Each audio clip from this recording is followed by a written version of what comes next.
Oula, là on rentre dans une théorie très intéressante. Je vais parler d'Alita, Schaeffer. Une théorie qui dirait qu'il y aurait deux Alita. À partir de l'épisode 13, d'un cheveu, jusqu'au moment où on arrive à la fin de la saison 2, Réminiscence, où les deux Alita ont été jumelés ensemble. Attendez, qu'est-ce que vous voulez dire? Je m'explique. Dans l'épisode 13, Jérémy tentait de matérialiser Alita, il a matérialisé un cheveu.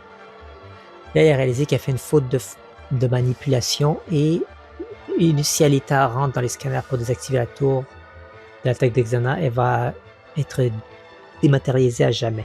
Elle va se perdre dans les nerfs, elle va être détruite. Xana finit par attaquer.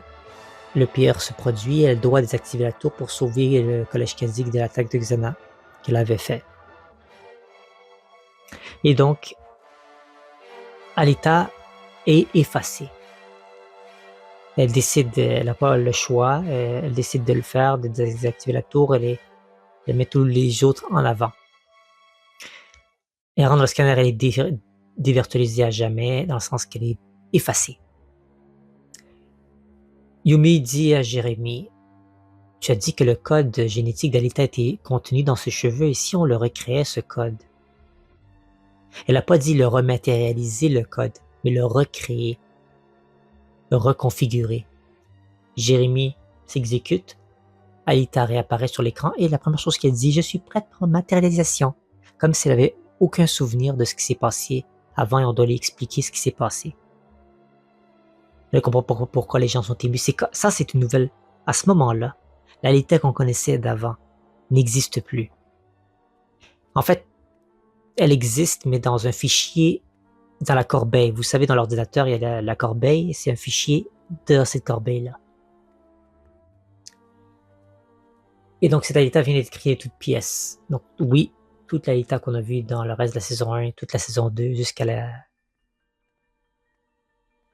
Réminiscence, c'est fait par ce clone, si on veut, d'Alita.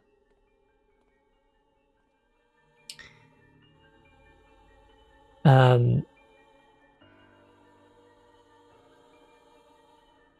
on dit, la réalité originale n'est pas officiellement effacée. Elle est toujours là dans le fichier Corbeil.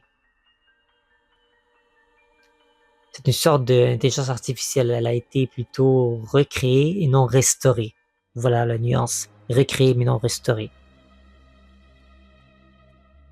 Au moment où Franz Hopper, Waldo Schaeffer, se rematérialise dans la réminiscence et sauve la vie de sa fille pour lui permettre de lui redonner les clés de Lyoko et donc ses souvenirs, c'est à ce moment-là que l'union se recrée. Il a aussi sauvé de la vieille Alita qu'il a transmis dans cette nouvelle Alita. Comme ça, elle n'aura pas oublié tous les souvenirs de l'Alita qui a vécu plusieurs mois entre juste d'un cheveu à réminiscence. Parce que la nouvelle Alita, elle n'a pas vécu le avant d'un cheveu. Elle a vécu des choses avec Jérémy et compagnie, avec la bande, que cette Alita-là ne se souviendrait pas. Mais là, avec cette union, on a la mémoire totale, depuis son enfance jusqu'à aujourd'hui, jusqu'à temps que Waldo Schaeffer la fusionne avec l'Alita du moment. Donc la mémoire, elle est totale. Supposément. Et cela pour expliquer le lien qu'il y avait eu, qui la liait, elle et le supercalculateur, et que si elle essaie de le terminer, dans la saison 2, Jérémy a dit que ses mémoires de sa vie de la Terre, là je me perds un peu, mais vous me suivez, j'imagine, jusqu'à présent.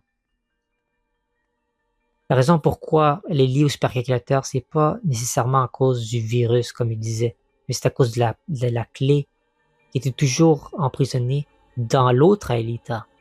Et seulement Franz Hopper, qui a fait le sacrifice ultime, il a mis ces deux pièces de puzzle ensemble pour s'assurer qu'elle soit enfin complètement libre. Et ça aussi explique pourquoi ou elle doit faire donner des nouvelles clés de Lyoko à cette Aelita-là. Parce que l'Aelita d'avant, elle avait toujours les clés de Lyoko. Elle avait une copie des clés de Lyoko. Donc Xana, quand elle avait volé les clés de Lyoko qui lui manquaient de cette Aelita, qui était une clone, il a volé une partie des clés. Il n'a pas volé toutes les clés. Aelita avait toujours retrouvé les clés d'une certaine manière parce qu'elle a été fusionnée avec Aelita du moment qui était décédé à son tour. Donc voilà à peu près, grosso modo, la théorie des doubles Aelita. J'espère que vous avez pris en considération. Celle-ci, évidemment, c'est une théorie que pas beaucoup de gens ont mentionnée, mais c'est tout de même une théorie très intéressante. Là, il y a un petit teaser qui va arriver sur le prochain épisode que je vais faire de l'iceberg. Et soyez au rendez-vous parce que ça va être intéressant, mon ami. Oh!